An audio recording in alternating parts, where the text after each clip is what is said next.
శ్రీమాత్రే నమ. జయ గురు దత్తాత్రేయ నమ.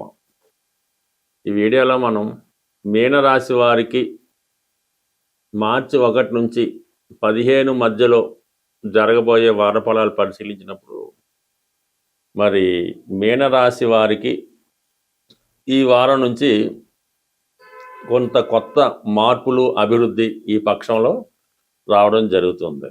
నెమ్మదిగా వీళ్ళ యొక్క ఇబ్బందులు సమస్యల నుంచి బయటపడడం జరుగుతుంది. ప్రధాన కారణం ఏంటంటే శుక్రుడు మీనరాశిలో ఈ 1వ తారీఖున ప్రవేశించి సుమారు 25 రోజుల పాటు ఈ మీనరాశిలో ఉచ్చరాశిలో ప్రవేశించడం జరుగుతుంది.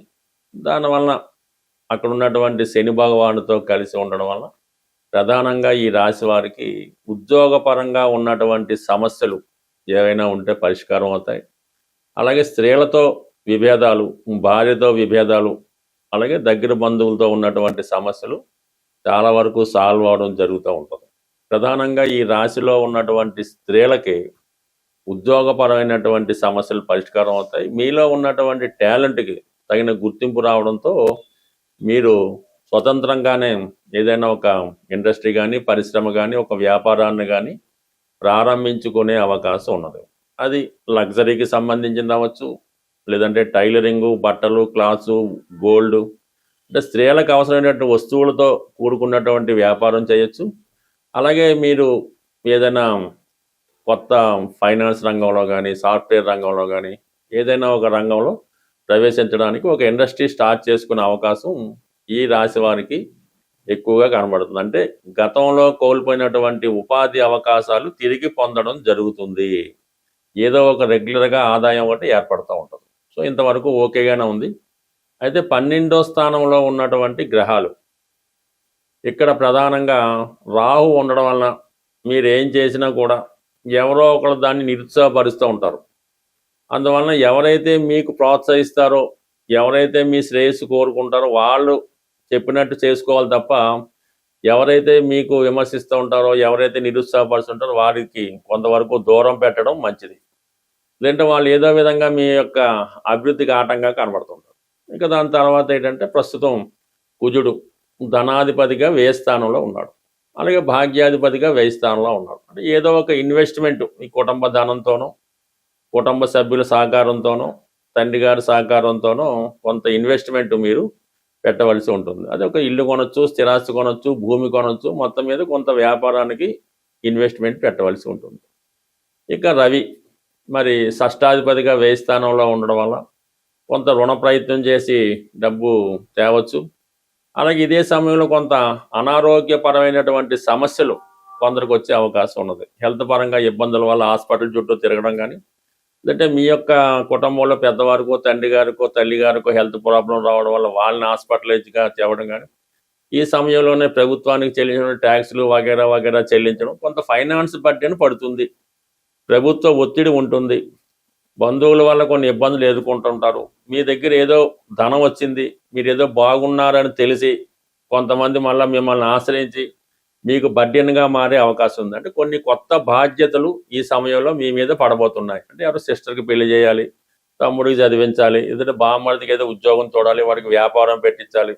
ఈ అక్కర్లేని సమస్యలతో పాటు ప్రధానంగా మీ సమస్య పక్కన పెట్టి ఇతరుల సమస్యతో మీరు కాలం గడపవలసి ఉంటుంది. ఇలాగ అనారోగ్య స్వరం వల్ల, ఇతరులకి హెల్త్ ప్రాబ్లం వల్ల, ఇంకెవరికో ఏదో వచ్చిందనో వారి పని మీద తిరుగుతూ మీ యొక్క బాధ్యతని విస్మరించి యాజిటీజ్గా ఈ విధంగా కొంత ఇబ్బంది కలిగే అవకాశం ఉంది. కాబట్టి చాలా వరకు ఎప్పటికైనా మీరు కొన్ని అదనపు బాధ్యతలు, అక్కర్లేని బాధ్యతలు పక్కన పెట్టి మీ వరకు మీరు స్థిరపడే విధంగా మీ యొక్క అభివృద్ధి, అంటే విద్యార్థులైతే విద్య యందు శ్రద్ధ పెట్టవలసి ఉంటుంది, ఉద్యోగులైతే కొంత ఉద్యోగంలో స్థిరంగా ఉండే విధంగా చేసుకోవడం మంచిది. లేని పక్షంలో ఈ కాలక్షేప ప్రయత్నాలు కొంతవరకు విరమిస్తే తప్ప జీవితంలో మళ్ళీ స్థిరపడే అవకాశం అయితే లేదు. పైపెచ్చు బడ్జెట్స్ పెరుగుతున్నాయి, ఖర్చులు పెరుగుతున్నాయి, ఇందులో అవసరమైనవి కొంత, అనవసరమైనవి కొంత, ఈ విధంగా కొంత జాగ్రత్త పడడం మంచిది.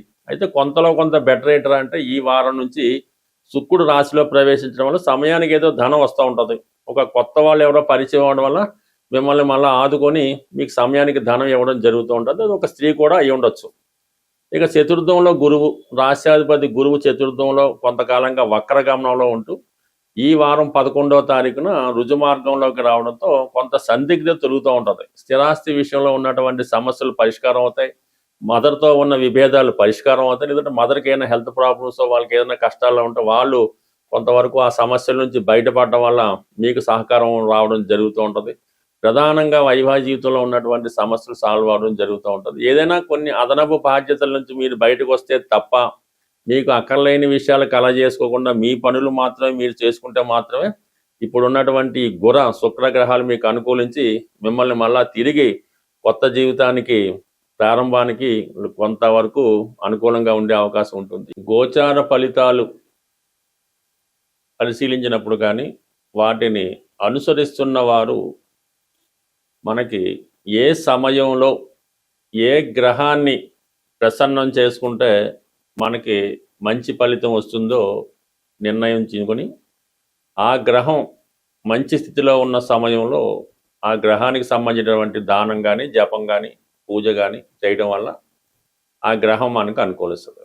ఏదన్నా ఒక గ్రహం నీచ స్థితిలోనో శత్రుస్థానంలోనో వేరే బంధన యోగంలో ఉన్నప్పుడు మనం ఆ గ్రహానికి ఎన్ని పరిహారాలు చేసినా పెద్దగా దాని ఫలితం అన్నది మనం పొందలేకపోతూ ఉంటాం. అదే గ్రహం ఉచ్చస్థితిలోనో మిత్రస్థానంలోనో స్వక్షేత్రంలోనో బలవంతుడై ఉన్నప్పుడు ఆ గ్రహాన్ని మనం సులభంగా ప్రసన్నం చేసుకోవచ్చు. ఈ విధంగా మనం సులభంగా మన సమస్యలు పరిష్కరించుకోవచ్చు. అంటే ప్రతి గ్రహానికి కూడా అన్ని రకాల ఫలితాలు ఇచ్చే బలాన్ని కలిగి ఉంటాయి. రవి ధనాన్ని ఇస్తాడు, ఆరోగ్యాన్ని ఇస్తాడు. అలాగే ఇప్పుడు ఈ సమయంలో ఈ పక్షంలో మనకి ఏ గ్రహాన్ని మనం ప్రసన్నం చేసుకోవాలంటే శుక్రగ్రహాన్ని, అంటే శుక్రుడు ఈ 15 రోజులు కూడా ఉచ్చస్థితిలో ఉండడం జరుగుతూ ఉంటుంది. ఆ కారణం వల్ల ఏంటంటే మీరు శుక్రుని యొక్క కారకత్వాలు, శుక్రుడు అన్ని ఇవ్వగలడు, ఆరోగ్యాన్ని ఇవ్వగలడు, మృత సంజీవిని విద్య తెలుసున్నవాడు, అంటే మరణించిన వాళ్ళని కూడా బతికించగలడు. అంటే మరణం అంటే కేవలం ప్రాణం పోవడమే కాకుండా ఏ విధంగా వాడు జీవోత్సవంలో ఉన్నా తిరిగి ఐశ్వర్యాన్ని ఇచ్చో ప్రాణం పోసో శక్తినిచ్చో మళ్ళా జీవాన్ని నింపగలడు వాడు.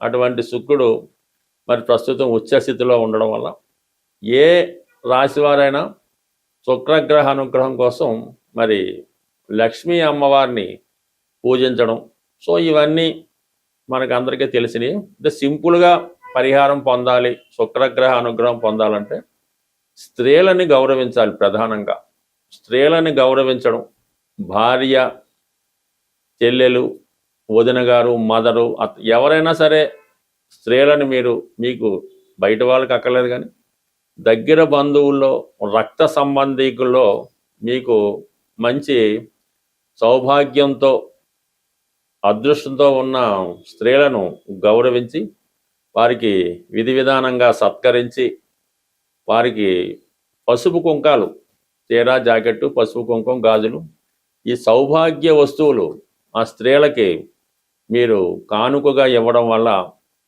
మరి అంటే వాళ్ళు అదృష్టంగా స్వీకరించాలి, వాళ్ళు మీ బాగును కూడా కోరుకోవాల్సి ఉంటుంది. అలాగే మనం ఎవరినైతే ఈ బహుమతులు సత్కరిస్తాం వాళ్ళు మీ యొక్క చెడును కోరుకుంటే మళ్ళీ ఇబ్బంది కలుగుతూ ఉంటుంది. ఈ విధంగా ఎవరైతే మీ యొక్క సత్కారాన్ని సంతోషిస్తారో, మిమ్మల్ని బాగుండాలని కోరుకుంటారో అటువంటి వారికి కనీసం 6 లేదంటే కనీసం 2 అయినా సత్కరించడం వల్ల కంప్లీట్గా మీరు శుక్రగ్రహ అనుగ్రహాన్ని సంపూర్ణంగా పొందడం జరుగుతూ ఉంటుంది. కాబట్టి మరి ఈ సమయంలో మీరు అలాగా సత్కరించవచ్చు. లేని పక్షంలో మరి శ్రీ సూక్తం కానీ, కనకదార స్తోత్రం కానీ, లక్ష్మీ స్తోత్రం కానీ పారాయణ చేయొచ్చు. లేదు ఇవన్నీ కుదరదనుకుంటే శుక్రవారం రోజు ఏదైనా అమ్మవారి ఆలయంలో, స్త్రీ దేవత ఆలయంలో ఎరుపు రంగు పుష్పాలు, గులాబీ పువ్వులు కానీ, మందార పువ్వులు కానీ ఒక 6, అలాగే 6 దానిమ్మ పళ్ళు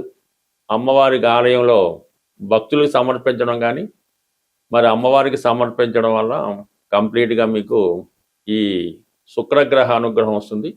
శుక్రగ్రహం అనుగ్రహం ఉంటేనే మీ యొక్క కాపురం, ధనం, ఐశ్వర్యం అన్నీ అనుకూలించే అవకాశం ఉంది. స్వస్తి.